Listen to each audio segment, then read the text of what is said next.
Hello, I'm Father George Salzman of the Harvard Catholic Center. We're here on Cambridge Common.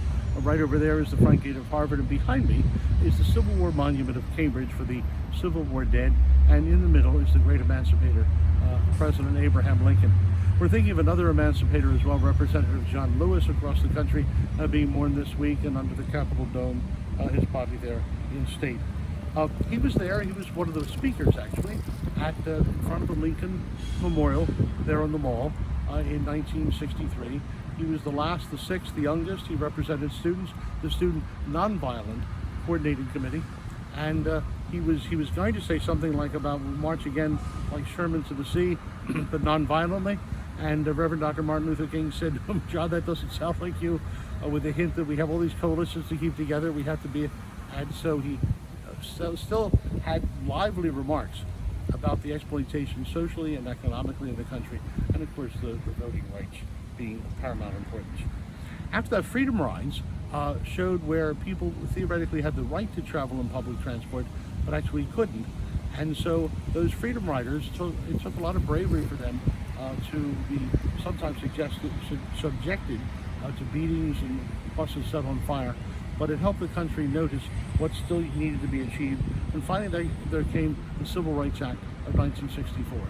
And then pressing ahead for a Voting Rights Act. Now, President Johnson, LBJ, thought that was a bridge too far. But then there came the march on the bridge, Selma, the Edmund Pettus Bridge, and that calm group of people, nonviolent, and set upon by police with billy clubs and sent from the governor, and with dogs and with whips. And in the midst of it, John Lewis had his skull broken open. As he said, we saw him here we chatted with him when he was getting his honorary doctorate here. He really thought he was dying. At that point, you could still see the mark of what had been done. But he embodied that remarkable principle that it is courage which makes all the other virtues possible. And so a few days after the Edmund Pettus Bridge in Selma, just a few days later, LBJ appeared on television nationally and gave a talk for a Voting Rights Act, calling for that, and then finally, as all the world had come to realize in the country, the need for it, and then closing with the remarkable words, "We shall overcome."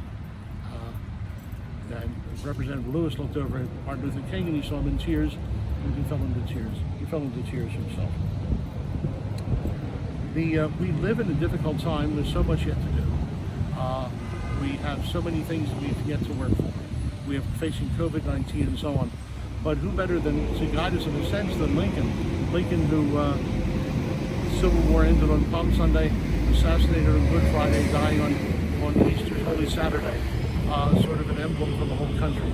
And then the marvelous words there in the Lincoln Monument from the second inaugural, with malice toward none and charity toward all. And the example of John Lewis, his nonviolence, and loving everyone, loving even your enemy. God bless him.